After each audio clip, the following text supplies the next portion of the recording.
श्री कृष्ण कहते हैं, जब तुम अपने दिल को खोते हो तो खुद को कहीं ना कहीं खो देते हो। दिल से ज्यादा महफूज स्थान पूरी दुनिया में नहीं है, लेकिन यही वह जगह है जहां हम अक्सर खुद को खो बैठते हैं। जितनी देर चाहो आजमा लेना, मैं बुरे वक्त को देखकर रंग नहीं बदलता। जो शख्स अपने भीतर का साहस बनाए रखता है वह किसी भी मुश्किल में नहीं झुकता। जो तुम्हारे दिल से जुड़ा हो उसे निकालना बहुत कठिन होता है, क्योंकि उसकी यादें हमेशा तुम्हारे भीतर गूंजती रहती हैं, और जब वह इंसान दूर हो तब यह और भी कठिन हो जाता है। झूठ का तो क्या कहना, यह हमेशा वही कहता है जो खुद को सच्चाई से डरता है। झूठ का पर्दा टूटता है लेकिन सच्चाई कभी नहीं गिरती। इसलिए जहां विश्वास नहीं है वहां आगे बढ़ना व्यर्थ है, क्योंकि बिना विश्वास के जीवन केवल एक छलावा बनकर रह जाता है। सही दिशा और सही समय का ज्ञान होना बहुत जरूरी है, क्योंकि बिना दिशा के उगता हुआ सूरज भी डूबता हुआ दिखाई देता है।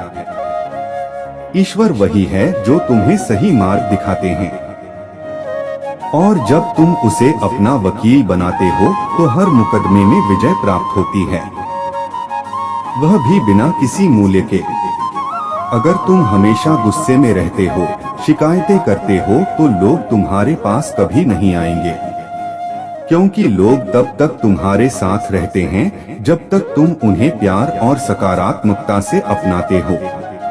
किसी ने पूछा, इंसान बुरा कब बनता है? बहुत सुंदर उत्तर मिला, जब वह खुद को सबसे अच्छा समझने लगे। यह आत्ममुग्धता का कारण बनता है, और वही आदमी दूसरों को देखना ही छोड़ देता है। मोहब्बत कभी खत्म नहीं होती, वह बस बदलती है।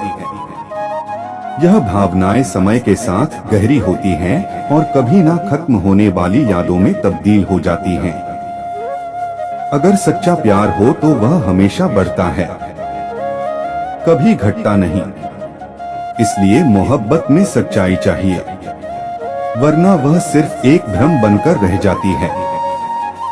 श्री कृष्ण कहते हैं, प्रेम वह शक्ति है जो अराजकता को संतुलन में, अशांति को शांति में और अंधकार को प्रकाश में बदल सकती है।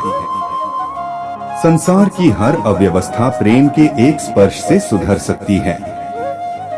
अगर तुम प्रेम से भरे हो तो तुम टूटे हुए मनों को जोड़ सकते हो, बिखरे हुए जीवनों को सहारा दे सकते हो।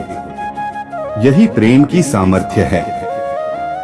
यह स्वयं कुछ नहीं चाहता लेकिन सब कुछ दे देता है। पर यह भी जान लो कि संसार में भलाई की उम्र बहुत छोटी होती है। चाहे तुम कितनी भी सेवा करो, तुम्हारे हर अच्छे कर्म की याद केवल तब तक रहती है जब तक तुमसे अगली कोई छोटी भूल ना हो जाए। एक छोटी सी त्रुटि तुम्हारे सभी पुण्य पर प्रश्न चिन्ह खड़ा कर देती है। इसलिए तुम्हें अपने कर्मों की स्वीकृति बाहर से नहीं, अपने भीतर से लेनी है। तुम्हारा सत्य, तुम्हारी नियत और तुम्हारा समर्पण ही तुम्हारी आत्मा के साक्षी हो, यही पर्याप्त है। कभी कभी लगता है कि सब कुछ ठीक है, लेकिन भीतर से कुछ खो गया है, जैसे किसी ने मुस्कुराहट छीन ली हो। वह एक हल्की सी मुस्कान जो कभी आत्मा को हल्का करती थी, अब कहीं गुम हो गई है। बाकी जीवन तो अब भी चल रहा है, लेकिन वह सहज आनंद जैसे थम गया है। यही वह क्षण होता है जहां तुम्हें भीतर जाकर उस आनंद को पुनः खोजना होता है, क्योंकि वह कभी बाहर था ही नहीं।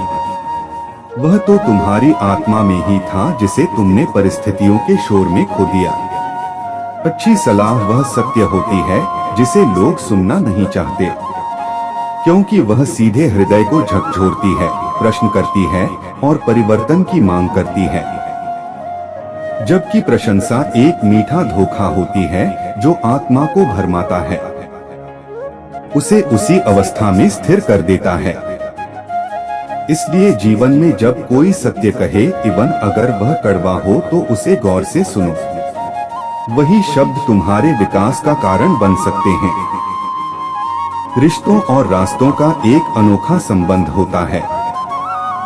कभी रिश्ते ऐसे होते हैं जो तुम्हें नए रास्ते दिखाते हैं, तुम्हें गिरने से बचाते हैं, राह में दीपक बनते हैं।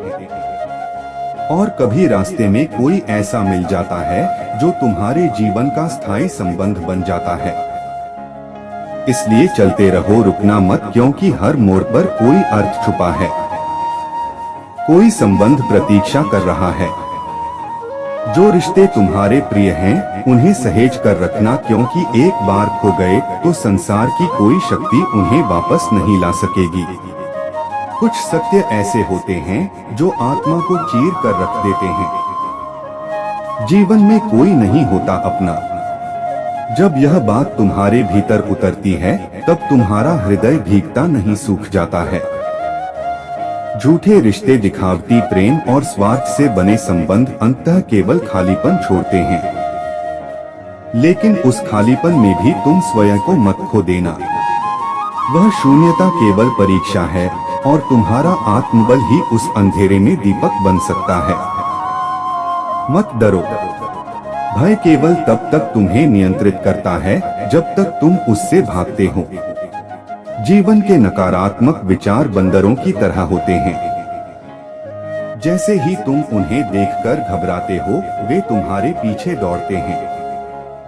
लेकिन जिस क्षण तुम डटकर खड़े हो जाते हो, आंखों में आंखें डालते हो और स्पष्ट कहते हो अब बहुत हुआ, तो वे विचार भी धीरे धीरे दूर हो जाते हैं।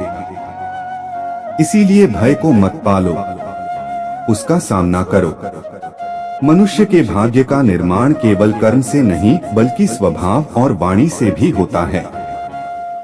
तुम्हारा स्वभाव यदि विनम्र है, शांत है और मधुर है, तो वह तुम्हारे चारों ओर सौभाग्य का वातावरण रचता है। लेकिन यदि तुम्हारा स्वभाव क्रोधित, तो उनका मिजाज और आलसी है, तो वह तुम्हारे ही बनाए हुए भाग्य को उलझा देता है। वाणी वह अग्नि है जो रिश्तों को जलाती भी है, और वही अमृत है जो उन्हें जीवित भी रखती है। जिस व्यक्ति ने यह सीख लिया कि कब, कहां और कितना बोलना है, वह संसार की सबसे बड़ी विद्या को पा गया। क्योंकि जहां शब्दों का संयम होता है, वहां मन की स्थिरता जन्म लेती है। और स्थिर मन ही जीवन को दिशा देता है, उसे लक्ष्य की ओर ले जाता है। इसलिए जीवन के हर मोड़ पर, हर पीड़ा में, हर रिश्ते में, हर मौन में यही स्मरण रखो, प्रेम सबसे बड़ी शक्ति है, मौन सबसे बड़ा उत्तर है और धैर्य सबसे गहरा मार्ग है। जो यह तीनों साध लेता है, वह संसार में नहीं स्वयं में स्थित हो जाता है। और जब तुम स्वयं में स्थित हो जाते हो, तब मैं स्वयं तुम्हारे भीतर प्रकट होता हूँ। श्री कृष्ण कहते हैं, संसार सबको देखता है, लेकिन जो स्वयं को देख लेता है, वही सच्चा ज्ञान प्राप्त करता है। लोग अक्सर पूछते हैं कि तुम इतने खुश कैसे रहते हो? इसका उत्तर केवल इतना है कि हम ना किसी की खुशियों को देखकर जलते हैं और ना ही अपना दुख किसी को बताते हैं। जलन इंसान के भीतर विष खोलती है और शिकायतें उसे कमजोर बनाती हैं। जब मन में संतोष होता है, तब ना किसी से शिकायत करने की आवश्यकता होती है और ना ही किसी के सुख से ईर्ष्या करने की। जीवन से शिकायतें बहुत हैं, लेकिन फिर भी चुप हूँ, क्योंकि जो कुछ भी इस संसार ने मुझे दिया है, वह बहुतों के नसीब में नहीं होता। कृतज्ञता ही वह शक्ति है जो दुख को भी सहजता से स्वीकार करने की क्षमता देती है। आज दुनिया का अंत देखने को मिल रहा है। राजनीति से कानून खत्म हो रहा है, स्कूलों में पढ़ाई खत्म हो रही है, अस्पतालों में ऑक्सीजन खत्म हो रही है। लेकिन सबसे दुखद यह है कि परिवारों में रिश्ते खत्म हो रहे हैं। इंसान बाहर की दुनिया को सुधारने में लगा है, लेकिन अपने ही घर में प्रेम और विश्वास को बचाने में असफल होता जा रहा है।